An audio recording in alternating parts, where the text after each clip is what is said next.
Au fait, maître, pourquoi vous nous avez mis en connexion? Parce que je vous ship. Ah, ok. Hashtag Relo. Smoke weed every day. Pam, pam, pam, pam, pam, pam, pam, pam, pam, pam, pam, pam, pam, pam. Hey! Comme vous l'aurez compris, aujourd'hui, on va parler de Star Wars, et plus particulièrement des nouveaux films, et plus particulièrement du 8e opus et de ce que pourra être la suite. Déjà, est-ce que j'aime Star Wars? Oui. Est-ce que j'aime les nouveaux films? Eh bien, pour être honnête, je m'en fiche un peu. Pour moi, Star Wars, c'est ces 6 films-là. Oui, j'aime la prélogie, et alors? Je ne compte pas tellement cette nouvelle trilogie, même si j'ai bien aimé Rogue One. Et Solo, non je l'ai pas vu, non j'ai pas envie de le voir. Aussi, je ne me considérais pas tellement comme étant une fan finie de Star Wars. Je suis fan, oui, mais il y a différents niveaux de fans, incluant les fans psychopathes qui s'acharnent sur une pauvre actrice qui a rien demandé à personne. J'aime beaucoup l'univers, les personnages, la métaphore du côté obscur et lumineux, etc.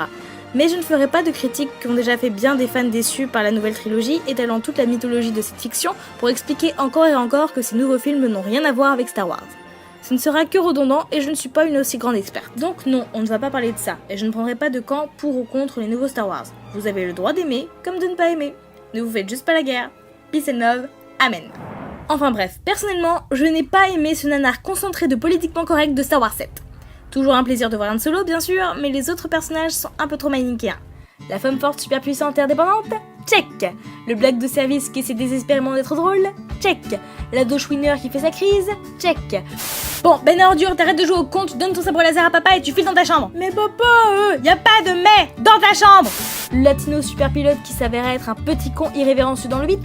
Check. Le grand méchant lambda? Check. Le fanservice inutile?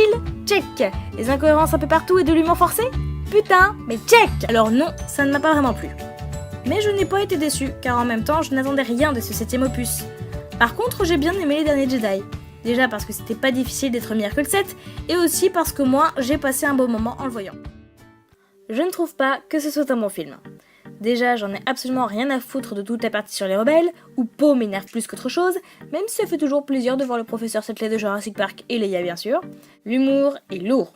Exemple, le passage où Poe troll la caricature de Hans en plein temps de guerre qui s'étale beaucoup trop. Le montage charcuté et certaines incohérences sont parvenus à me perdre aussi, à maintes reprises. Et je trouve toujours que Finn est un personnage totalement inutile, inintéressant, ridicule et pas crédible pour un sou. C'est dommage parce que la base du personnage, l'idée du Stormtrooper déchu qui se repent et se soulève contre le Premier Ordre, était assez intéressant. Mais non, c'est juste un bouffon qui essaie de faire rire, sauf qu'à chaque fois ça le décrédibilise encore plus et il ne sert absolument à rien. Certains diront qu'il a quand même une bonne scène lors de son combat contre l'anecdotique Capitaine Phasma, ou Phasma, je sais plus, où il affronte le Stormtrooper parfait, une machine à tuer sans émotion, image qu'il a refusé de devenir et qu'il doit donc vaincre pour s'affranchir complètement. Ouais, ben ça aurait pu être cool si Phasma, dont j'adore l'actrice, avait été un peu plus développée et que Finn ne manquait pas totalement d'intérêt. Parce que sincèrement, si vous voulez voir une belle scène où un personnage considéré comme une machine décide de se libérer de sa condition et finit par affronter la figure qui représente ce qu'il refuse d'être pour pouvoir s'en affranchir, ben... Pourquoi, Connor? Pourquoi t'es-tu réveillé alors qu'il te suffisait tout simplement d'obéir? Jouer à Detroit Become Human, ça vaudra toujours mieux. Bref, je n'ai apprécié la partie où on le suit uniquement pour le personnage de Rose. Et c'est tout. Mais sinon, j'ai bien aimé revoir Luke. C'est le seul qui est vraiment drôle dans ce film, et il a un arc de personnage assez intéressant. Je m'attendais à ce qu'il soit devenu le genre de vieux héros déchu qui ne croit plus en rien à cause d'erreurs du passé et qu'il regrette. Et je trouve que ça a été très bien fichu pour le coup. J'ai bien aimé le personnage de Rose et de Choupette. Enfin, la sœur de Rose, moi je l'appelle Choupette. Je sais que beaucoup n'aiment pas Rose pour avoir empêché le sacrifice de Finn, et j'avoue que tu sais, pour être honnête, bébé, je t'aurais pu le laisser crever, hein. Sérieux, pour ce que j'en ai à foutre. Et au moins il aurait servi à quelque chose. Mais bon, je t'en veux pas. C'était beau quand même. Beaucoup ont boudé le fait que Snoke, la grande menace, meurt comme un con, mais bon, j'attendais rien de lui, et perso, sa mort m'a bien fait rire. Alors, j'accepte le fait que c'était qu'un seul méchant lambda dont on ne saura absolument rien. Et j'ai beaucoup apprécié le fait qu'au final, les parents de Rey soient des figurants. Sérieux, ça m'aurait fait chier des révélations à la « Je suis ton frère ». Ah bah zut alors, pourquoi on n'est pas dans Game of Thrones? J'ai bien aimé l'esthétique du film, certains effets visuels sont très beaux d'ailleurs, il y a quelques scènes de combat assez cool, quelques performances d'acteurs assez bonnes, et bien sûr, j'ai adoré. Do you have something, a cowl or something you can put on? You're nothing. But not to me. Join me. Sincèrement, ça a été ma plus grande surprise du film. Je m'attendais vraiment pas à ce que quelque chose de plus que relation grand méchant vs super gentil se développe entre Kylo et Rey.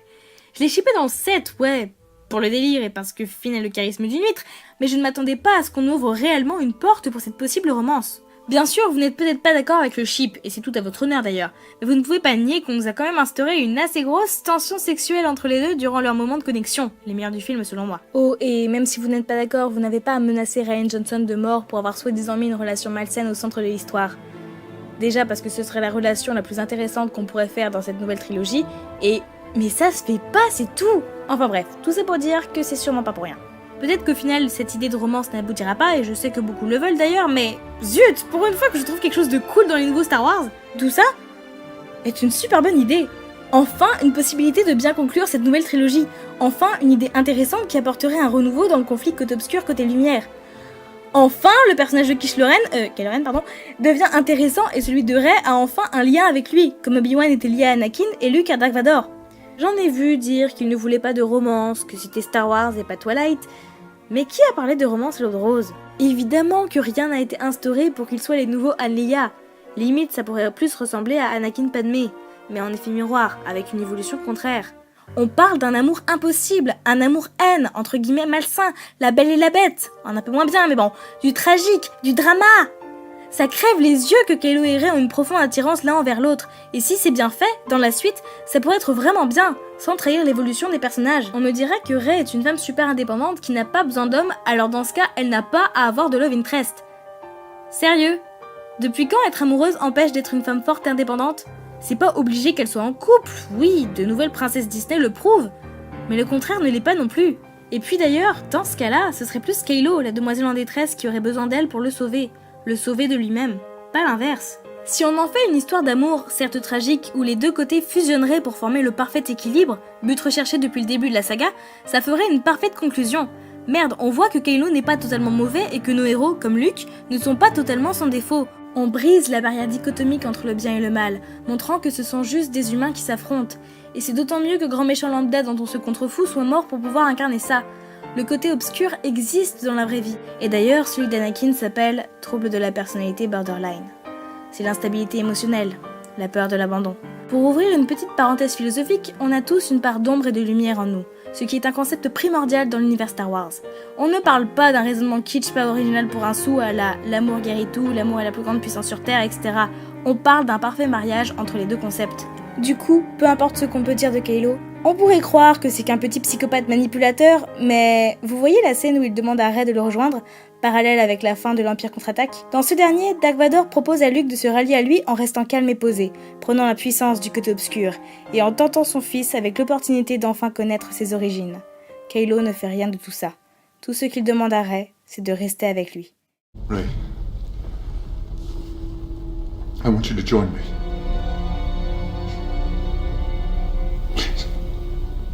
Regardez-le avec sa bouille de chien battu, c'est trop mignon, on dirait un petit hamster. Et ce passage est important. Je vous rappelle qu'on est quand même passé de tu sais que j'obtiens toujours ce que je veux à je t'en prie.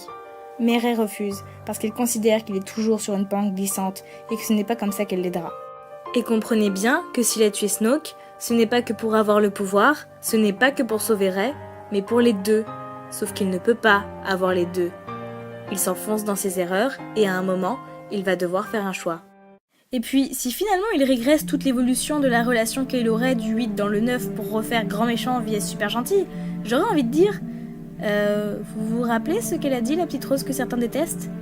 L'important n'est pas de détruire son ennemi, mais de sauver ce qu'on aime. Bon, pour Finn c'est discutable, mais ça a bien été le cas pour Luke dans le 6e opus. Il n'a pas détruit son ennemi, il a sauvé son père qu'il aime. Alors j'aimerais voir ça dans le 9 avec Kylo et Rey. Ce serait le plus grand hommage qu'on pourrait faire à la trilogie d'origine.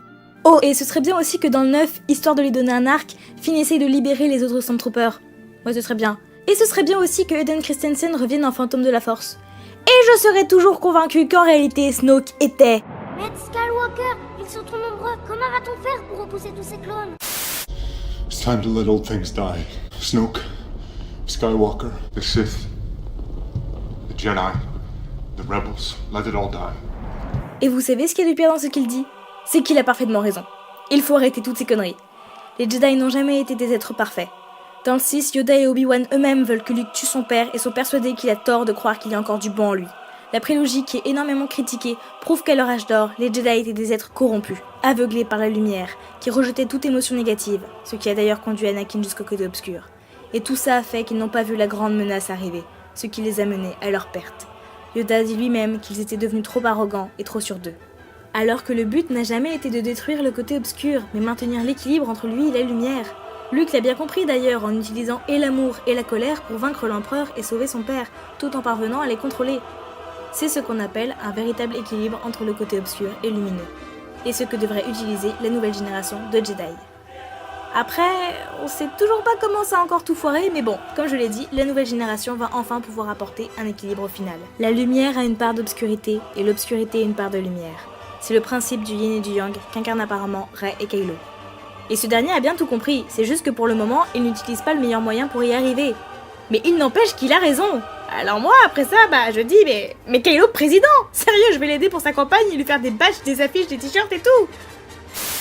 Alors oui, je crois à la rédemption de Kylo. Non, jamais je pourrais me résoudre à l'appeler Ben par contre. Mais sincèrement, je ne m'attendais vraiment pas à finir par l'apprécier. Dans le 7, c'était juste un ado capricieux avec une tête de con qui voulait faire comme Dark Vador. Mais finalement, il promet beaucoup en matière d'évolution. Surtout avec Rey. Suffit de voir comment il la regarde. Bien sûr, j'ai des doutes. J'ai peur qu'il n'ose pas aller au bout de cette idée.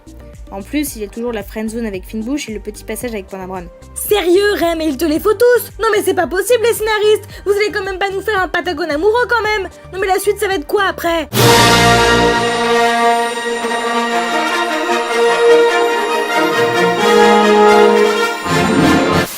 Mais bon, on peut toujours espérer. Pour conclure, j'ai été agréablement surprise par ce 8e opus. En partie, bien sûr. Je ne suis toujours pas fan de cette nouvelle trilogie, mais au moins maintenant je suis curieuse de voir la suite. Seulement, là par contre, je pourrais être déçue si ce n'est pas à la hauteur de mes attentes. Mais nous verrons bien. Que la force soit avec vous, et avec votre esprit. Au revoir. T'as été adopté.